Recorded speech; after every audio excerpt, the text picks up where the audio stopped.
priest. Now he wanted to be a priest, and at the time illegitimate children were not allowed to be accepted as priests. We hope, we pray for better days.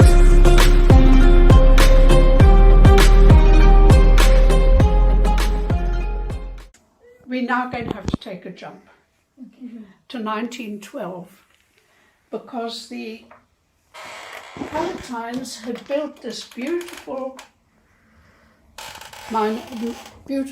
minor seminary in Schoenstatt,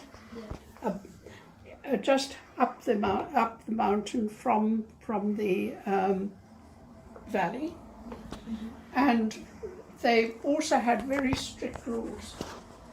Now the boys, the young men, because they were young men, had much more freedom in the old building because it didn't matter.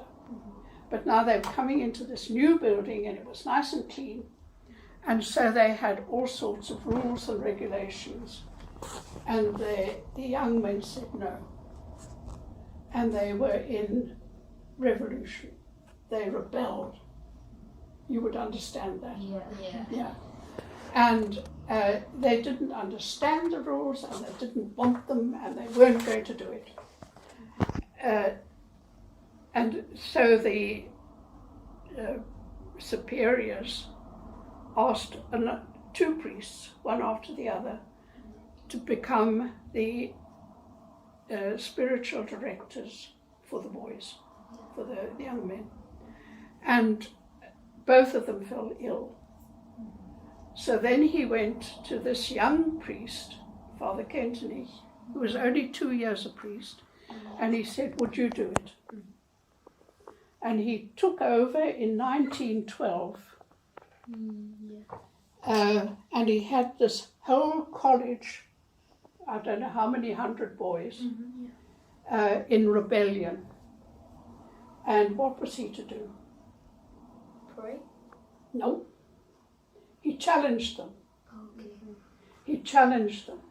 And he said, under the protection of Mary, we want to learn how to become strong, free, and priestly characters. And he stressed freedom, which is what they wanted. They wanted to be free. And he said, okay, but we've got to look at freedom. And we've got to learn what freedom is all about. Because you can't have freedom without responsibility.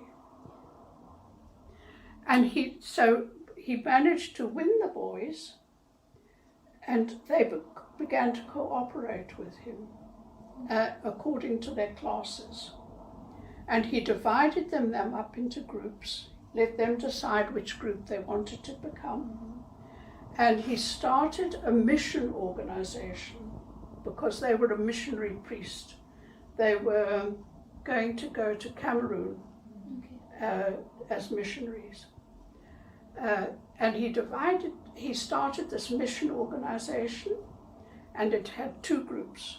One was for adoration, and one was for good manners. Strange. But they wanted this nobility. And he got them working on their ideas, which he called ideals. And then gradually he brought home to them the reason for the rules and the regulations, and so that they began to actually work with the teachers in the college on their education. The priests in the college weren't very happy because of all the freedom, but they also liked the way the boys were developing. And so with the start of 1914, Father Kentenich became well aware that there was a war coming. And he realized it wasn't going to be like all the other wars, where it was man against man. But they had the guns and he knew what all that meant, and it was mass destruction. How was he going to prepare his boys to go out from the college before they'd finished their education? And how was he going to get them ready to stand up in the war, not lose their vocation, and to grow? And he thought the only way to do it now is to give them more of Our Lady. And he started a sodality with various groups, which the boys themselves chose. And this was really the beginning of Schoenstatt. They had to go on into their long holiday in 1914, and they knew it was going to be an extra long holiday, so he gave them jobs to do, which they did while they were on holiday. And by the time they came back, he'd had that little chapel in the valley cleaned up and got ready for their meetings. They sat on the floor. The shrine had a chimney. Where can I find you?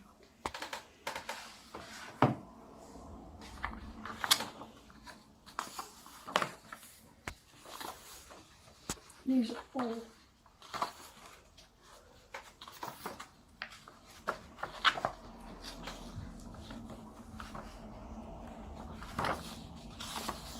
There we are. That's what the shrine was like outside. It had a chimney and a stove to keep the boys warm. Oh yeah, this bit. Yes. And the chimney isn't there anymore. And inside it was clean. There was a very cheap altar made of packing cases because they had no money. And on the altar was the statue of St. Michael, which you see in our shrine, because it's a copy. And that's all that was in there was no picture of Our Lady, there was nothing else. And that's where the first group of boys, it wasn't the whole lot, it was just the first group, who came back from holiday, and it was their first meeting of the sodality in that chapel, where Father Kentenich presented his crazy idea. He called it even a crazy idea. Couldn't we make this chapel into a place of pilgrimage of Our Lady, where people will come to get special graces, but we won't do it without your cooperation. I will do nothing if you don't do it yourselves. And the boys caught fire, because this was what they wanted. And they gave themselves to Our Lady in that little chapel, and that was the beginning of Schoenstatt.